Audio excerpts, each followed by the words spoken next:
తాకట్లో ఉన్న మీ బంగారాన్ని విడిపించి ఆ రోజు ఆన్లైన్ రేటుకి కొంటాం. Sharma gold company. నమస్కారం, వెల్కమ్ టు సుమన్ టీవీ. నేను గీతాంజలి. ప్రస్తుతం మనతో పాటు ప్రముఖ జ్యోతిష్య వాస్తు ముహూర్త పండితులు బ్రహ్మశ్రీ సిస్లా సిద్ధాంతి గారు మనతో పాటు ఉన్నారండి. వారితో మాట్లాడదాం. గురుగారు నమస్కారం అండి. నమస్కారం అమ్మా. శ్రీ విశ్వావసునామ సంవత్సర జాతక ఫలితాల్లో భాగంగా ద్వాదశ రాశుల వారి జాతక ఫలితాలు తెలుసుకుందామండి. అందులో భాగంగా మకర రాశి వారి జాతక ఫలితాలు ఏ విధంగా ఉన్నాయో తెలియజేస్తారా? తప్పకుండా తల్లి.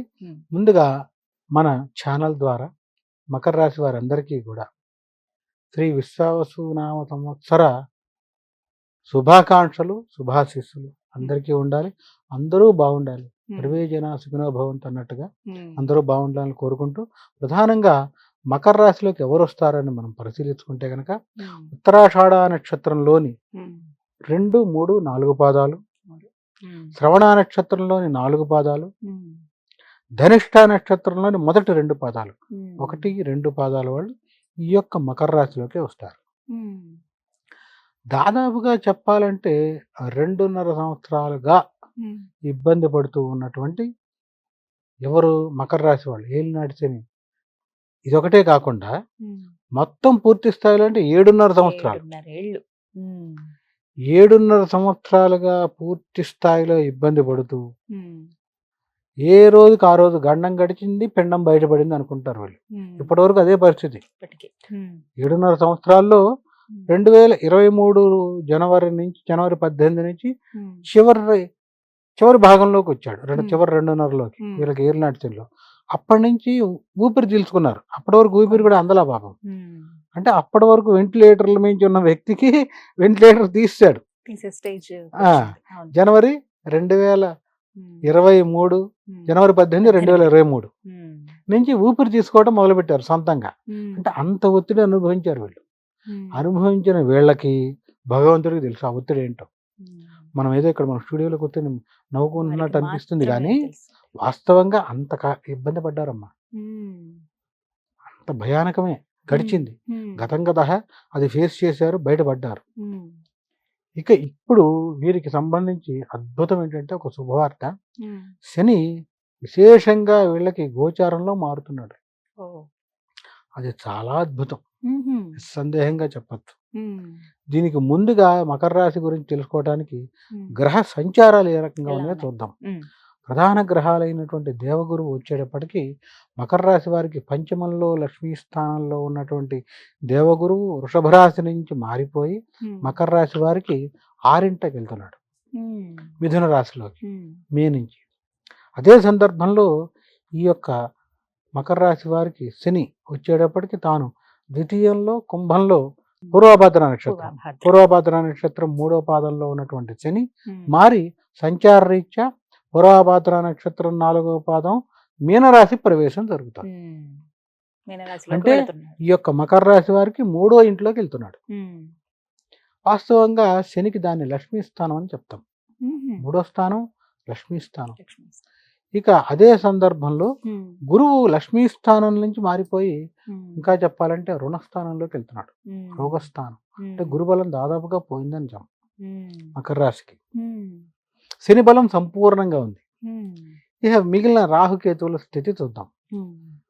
రాహు వచ్చేటప్పటికి మకర రాశి వారికి తాను ప్రత్యక్షంగా ద్వితీయంలోకి వస్తున్నాడు.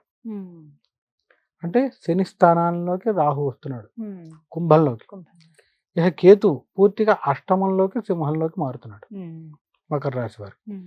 ఈ ఉన్న గ్రహస్థితులు మకర రాశి వారికి సంబంధించి చెప్పాలి అంటే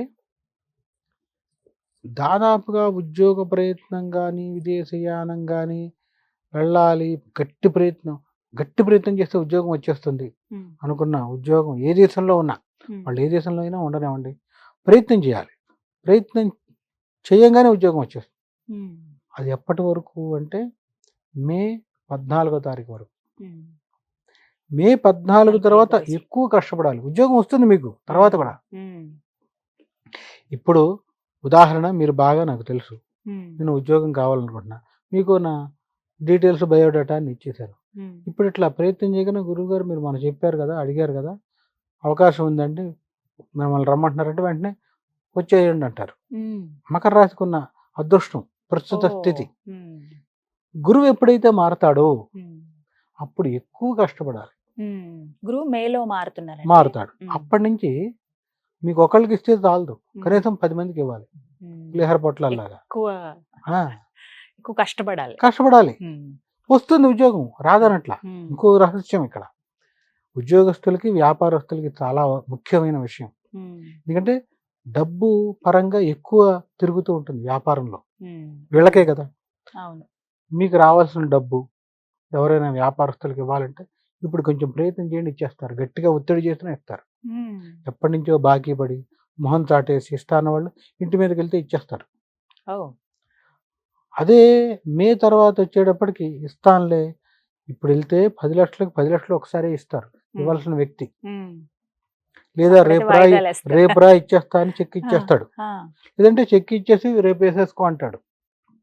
అరే నా దగ్గర ఉన్నాయి, నీకు ఇద్దాం అనుకున్నా, నేను మర్చిపోయి తిరుగుతున్నా, నువ్వు ఎప్పుడు వస్తావని చూస్తున్నా అని చెక్ కూడా ఇస్తాడు, రాసి పెట్టి పక్క నుంచి అని. 10 లక్షలది. ఓరు నాయన ఎప్పుడో రావాల్సింది, మనం వెళ్తే పోయేది అనుకుంటాం మనసులో మనం.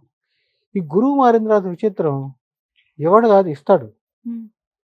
ఇప్పుడు 1,00,000 ఉన్నాయి తీసుకో అంటాడు, మళ్ళీ వచ్చే నెల 1,00,000 ఇస్తా అంటాడు, ఇస్తాడు. వాయిదాలు. ఎందుకని గురుబలం పోతుంది. ఇదే ప్రధానమైన సమస్య మకర రాశిలో. బాగుంది, అందరూ ఏమనుకుంటారు, ఇంకా ఎప్పుడు పోతాయిరా కష్టాలు, ఏలినాటి పోయిందండి మకర రాశి, కష్టాలు లేవు. కానీ కొన్ని కొన్ని పనుల్లో వాయిదాలు పడతాయి.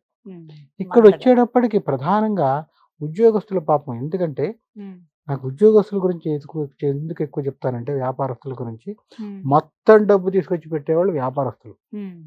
ఇంకా చెప్పాలంటే కొంతమంది తల తాకట్టు పెట్టి బంగారం ఆడవాళ్ళది కూడా పెడతారమ్మా. ఎందుకంటే ఏదో ఒకటి మనం కష్టపడితే పడ్డాము, పిల్లలు కష్టపడకూడదు, తర్వాత బాగుంటుంది అనుకుంటారు. పాపం వాళ్ళ వాస్తవ స్థితి కూడా అంతే. ఎందుకని, ఇది పోటీ ప్రపంచం. పక్కవాడు పెట్టాడు, మనం పట్టకపోతే మనం వెనక్కి వెళ్ళిపోతాం కదా, కట్టుకోవాలని కదా పాపం. ఇక రెండోది ఉద్యోగస్తులు. ఎందుకని అంటే సూర్యోదయాన్ని సూర్యాస్తమయాన్ని చూడరు వీళ్ళు. దాదాపుగా ఉద్యోగ స్థితిలో ప్రస్తుతం 80% మంది సూర్యోదయం చూడరు. మనం ఏదో ఇక్కడ కూర్చుని సూర్యుడికి నమస్కారం పెట్టుకోవయ్యా అంటే, మేము ఎప్పుడు చూస్తామయ్యా సూర్యుడిని స్నానం చేసి పరిగెత్తాలంటారు. లేచేటప్పటికీ హడావిడి. ఎందుకని, రాత్రి లేట్గా వస్తాడు, తిని పడుకునేప్పటికీ 11:30, 12 అయిపోతుంది. ఇప్పుడు లేస్తాడు, బలవంతాన 7ంటికో ఎప్పుడు లేస్తాడు. లేవటం, స్నానం చేయడం, పరిగెత్తడమే. సూర్యుడికి నమస్కారం చేసుకోవాలని మనసులో ఉన్నా పాపం అతనికి లేదని చెప్పలేము, ఉంటుంది. వాస్తవ స్థితి పూర్తి భిన్నంగా ఉంటుంది. చేసుకోవాలని ఉంటుంది, అరే కుదరలేదు చెప్పారు కానీ స్వామి మనకు చేయటం కుదరలేదు అనుకుంటాడు పాపం. అంత ఒత్తిడి కదా పాపం ఉద్యోగస్తులకి. వీళ్ళు బయటపడాలి కదా. మకర రాశిలో ఉండేటువంటి వాడు ఇన్నాళ్ళు ఏలినాటిని బాధపడ్డారు. ఇప్పుడు గురువు ద్వారా బాధ ఏమి ఉండదు, గురువు బాధ పెట్టాడుగా. ఆయన బలం తగ్గితే రావాల్సిందే తగ్గుతుంది. నేను ఇందాక ఒక మాట అన్నా, ఉద్యోగస్తులు కొంచెం ప్రయత్నం చేయండి, 20 లక్షల నుంచి 30 లక్షలకు వెళ్తారు అన్న. అలా కాదు, గురువు మారిన తర్వాత చూద్దాంలే, ఒక్క నెలాగి మన దాంట్లోనే ప్రమోషన్ ఇస్తారంటున్నారుగా, చూద్దాంలే అని అన్ని పొరపాటు కూడా నమ్మద్దు. ఎవరు గురువు దాటితే రాదు ప్రమోషన్. కొంతమంది ఏం చేస్తారంటే అలవాటు పడిపోతారు, టెస్ట్ వేసుకుని ఉంటారు 6 ఏళ్ళు 5 ఏళ్ళు. ఎందుకులే, మన ఇంటికి దగ్గర కంపెనీ మారటం ఎందుకు, లోపల ఉంటుంది జీతం పెరగాలని ఉన్నా కూడా ఎందుకు వచ్చింది కదలకుండా, బాగుంది కదా మనం బాగానే ఉన్నాం, వచ్చింది ఏదో అనుకుంటూ కూడా మనసులో కొంత పెరిగితే బాగుండని ఉంటుంది. ఎవరికైనా ఉంటుంది, జీతం పెరిగితే మంచిదే కదా, కుటుంబ పరంగా రక్షణ పెరుగుతుంది వాస్తవంగా. అప్పుడు ఏం చేయాలి అంటే, మీ చేసే ఒత్తిడి మీ కంపెనీలో గట్టిగా ఒత్తిడి చేయండి. ఏప్రిల్ మాసంలో చేస్తే ఖచ్చితంగా జీతం పెంచడం అని చేస్తారు. చెప్పేసేయండి, ఏప్రిల్లో కాకపోతే నేను వేరే కంపెనీలోకి వెళ్ళిపోతాను అని గట్టిగా చెప్పేట్టుగా ఉంటే మీరు ప్రయత్నం చేస్తే మంచి జాబ్ వస్తుంది. మే తర్వాత ప్రయత్నం చేస్తే వచ్చే జాబ్ ఇప్పుడు 20 లక్షలు అనుకోండి, ప్రయత్నం చేస్తే మే లోపల 30కి వెళ్ళిపోతారన్నా కదా, అంటే అంత జీతం పెరుగుతుంది. అదే ఏప్రిల్ తర్వాత వచ్చేటప్పటికి, అదే మే తర్వాత వచ్చేటప్పటికి చేస్తే 20 నుంచి 25కి వెళ్తారు. అది కూడా బలవంత బ్రాహ్మణార్థంలాగా ఉంటుంది. అక్కడికి వెళ్ళి అబ్బా 20కి అక్కడ చేసినా బాగుంటారా, 25కి ఇక్కడికి వచ్చాం అనుకుంటాడు. అంటే గురుబలం తగ్గేప్పటికీ వచ్చేది తగ్గుతుంది, మీకు అపకారం జరగదు. అదొక్కటే. అందుకని గురుబలం కావాలి. కాబట్టి వ్యాపారస్తులు అవ్వచ్చు, ఇందాక చెప్పినట్టు విద్యార్థులు చెప్పాలి అంటే చదువులో బాగుంటారు కానీ జ్ఞాపక శక్తి కొంచెం మందగిస్తారు. ఎప్పటి వరకు విద్యార్థులు స్లోగా ఏలినాటిలో ఇబ్బంది పడుతూ కొంత చదువు మీద శ్రద్ధ పెట్టక ఉన్న వాళ్ళు చదువు మీద శ్రద్ధ పెడతారు, కానీ జ్ఞాపకశక్తి మందగిస్తుంది, గురుబలం తగ్గుతుంది. కాబట్టి ఖచ్చితంగా దక్షిణామూర్తి స్తోత్రం, గురు చరిత్రం వాళ్ళ ఇంట్లో ఏది ఉంటే అది, ఏది లేదంటే కనీసం నమస్కారం పెట్టుకునైనా అలవాటు చేసుకుంటే ఉంటూ మంచిది. వ్యాపారస్తులకు, ఉద్యోగస్తులకి అవకాశం ఉంటే గురువుకు ప్రీతిగా చేసేటువంటి హోమం పాశుపతం, బృహస్పతి పాశుపతం అంటాం, విశేషమైన శక్తి అది. తదుపరి మేరా దక్షిణామూర్తి హోమం, గురువుకు హోమం చేసి దానం ఇస్తారు, అద్భుతమైన శక్తి వస్తుంది. అలా చేసుకోవడం ద్వారా మంచి మార్పు వస్తుంది. అశక్తులు అనుకోండి, గురు దక్షిణామూర్తి స్తోత్రం చదువుతూ ఉండాలి, గురువార నియమం పాటించాలి, వివాహితులు బ్రహ్మచర్యం పాటించాలి. గురువార నియమం అంటే నాన్ వెజ్ తినే అలవాటు ఉన్న వాళ్ళు నాన్ వెజ్ తినకూడదు, ఆ రోజు దూరంగా ఉండాలి. పగలు భోజనం చేయాలి, రాత్రి పలహారం చేయాలి. ఇంకా గురువుకు ప్రీతిగా అవకాశం ఉంటే పసుపు రంగు వస్త్రం ధరించాలి, లేని పక్షంలో హ్యాండ్ కర్చీఫ్ లాంటిదైనా ఎల్లో కలర్ జేబులో పెట్టుకోవాలి. ఇది గురువారంలో. అదే సందర్భంలో ఏమాత్రం అవకాశం ఉన్నా గురువు మధుర పదార్థ ప్రియుడు. మధుర పదార్థం అంటే స్వీట్స్. ఆయనకి దానంలో కూడా శనగలు చెప్తారు, అంటే ఆయన ఆ వర్ణం కూడా పసుపు, అందుకనే శనగపప్పు ఏ రంగులో ఉంటుంది, పసుపు. ఎప్పుడైనా దక్షిణామూర్తి వారిని చూస్తే ఆయన పసుపు రంగు పంచె కట్టి ఉంచుతారు. అందుకని ఆయన శనగపిండితో చేసినటువంటి స్వీట్ ఉంటుంది, అది బూందీనా, స్వీట్ బూందీనా, తొక్కుడు లడ్డూనా, శనగపిండి నుంచి మైసూరు పాకమా, ఏదైనా అది నైవేద్యం పెట్టి మీ చేతుల మీద పంచాలి. వాళ్ళు పంచింది విశేషం మకర రాశి వాళ్ళు. అలా చేస్తున్నా కూడా మార్పు తొందరగానే వస్తుంది, అంటే గురుబలం పెరుగుతుంది. దీంతో పాటు అవకాశం ఉన్నప్పుడు ఏదైనా గురువారం సెలవు అనుకోండి, ఆఫీస్కి కానీ దేనికైనా, లేదా మీరు సెలవు పెట్టారు, అవకాశం ఉంది 10ంటికి లేట్గా వెళ్ళొచ్చు అనుకున్నప్పుడు ఏం చేయొచ్చు అంటే దగ్గరలో ఉన్న ఏదైనా స్కూల్కి వెళ్ళి చదువుకునే వాళ్ళకి పలకా బలపాలు పోయినాయి కదా, ఎప్పుడు పుస్తకం పెన్నే ఇవ్వాలి, గురువు అనుగ్రహం కలుగుతుంది. ఇంత రహస్యం కాబట్టి అష్టాభ్యాసం సమయంలో అందరికీ పంచిపెట్టేవాళ్ళు. గురువు అనుగ్రహం కోసం పాతకాలం ఎవరు చేస్తున్నారమ్మా ఇప్పుడు? 10 మందికి పంచిపెట్టాలి, పుస్తకము పెన్ను రాసుకునేవాడు, చదువుకునేవాడికి. అందుకనే గ్రంథదానం అని చెప్పారు, గ్రంథాన్ని ఇవ్వాలి. ఇలా చేసినా గురువు అనుగ్రహం సంపూర్ణంగా లభిస్తుంది. ఇలా చేస్తే మకర రాశి వాళ్ళు ఈ గురువు ద్వారా వచ్చే వ్యతిరేక శక్తిని తగ్గించుకోగలుగుతారు. వ్యతిరేకం అంటే వేరే చెడు చేయడం ఆయన, కానీ బలం తగ్గిపోవట్లా, బలాన్ని మనం పెంచుకున్న వాళ్ళు. ఇలా చేసుకోవటం ఉత్తమం. అంటే సొంతంగా చేసుకోవటం అంత మనకు కుదరదు, వెసులుబాటు ఉండదు, వ్యాపారంలో ఉండేవాళ్ళకి వాస్తవంగా ఉండదు, ఆర్థికంగా పర్వాలేదు, శక్తి ఉందంటే హోమం చేసుకోవచ్చు. ఇందాక నేను చెప్పినటువంటి హోమం చేసుకుని చివరిలో దానం ఇస్తాం. ఇది చేయడం ద్వారా దాదాపుగా దోష తీవ్రత మొత్తం పోతాయి, ఏం చేసుకున్నా కూడా. ఇలా చేస్తే మకర రాశి వారు ఎప్పటి నుంచో ఆశగా ఎప్పుడు పోతుందిరా నాయన అన్నట్టు ఇలాంటి చనిపోయింది. ఆ రకంగా వాళ్ళకి మంగళకరం, శుభకరమైన వార్త ఇది. దాదాపుగా అదృష్టం వాళ్ళకి, దాదాపు పట్టిందల్లా బంగారం. అట్లా అని అందరికీ ఇంత చెప్తున్నారు స్వామి మాకేం కలిసి రాలేదు అంటే ఖచ్చితంగా ప్రస్తుతం మీ జాతకంలో దొరుకుతున్న దశలో అంతర్దశ పాడైపోయినట్టు. ఇప్పుడు దశల్లో అంతర్దశల్లో గురువు బాగున్నారు అనుకోండి, గురువు ఒకటే కాదు, ఏదైనా గ్రహ దశ రెండు బాగుంటే జరుగుతున్న దశ అంతర్దశ మకర రాశి వాళ్ళు ఖచ్చితంగా గోలు కొట్టేస్తారు. గన్ షాట్, ఏ తిరుగులేదు, అసలు వెనక్కి తిరిగి కూడా చూడాల్సిన పని లేదు. చివరికి రాజకీయ రంగంలో ఉన్న వాళ్ళకైనా గురుబలం కొంత తగ్గింది, రేపు ఎల్లుండో మినిస్ట్రీ ఇస్తారు, లేదా క్యాబినెట్ హోదా, నామినేటెడ్ పదవి ఇస్తారది ఒక వారం తర్వాత అయినా ఇస్తారు, వాయిదా పడుతుంది కానీ ఇస్తారు. అంతకంటే ఏం కాదు, అపకారం జరగదు. గురుబలం తగ్గటం, గురువు అపకారం చేయడు, శుభగ్రహం కదా, ఆయన అపకారం చేయడు. అయితే మనకు రావాల్సిన మంచి తగ్గిపోతుంది.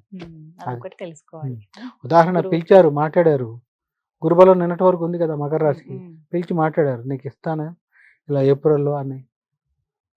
ఏప్రిల్లో వస్తే అదృష్టమే, మే దాడిపోయింది అనుకోమ్మా క్యాబినెట్ ర్యాంక్ ఇస్తా అన్న కాదు, అంతకంటే తక్కువ స్థాయిది వస్తుంది, రావడం వస్తుంది, తగ్గిపోతుంది. ఎందుకని అంటే బలం తగ్గడం ద్వారా హోదా కూడా తగ్గుతుంది, అంతే తప్ప ఇతరత్ర అన్నీ మకర రాశికి బాగున్నాయి.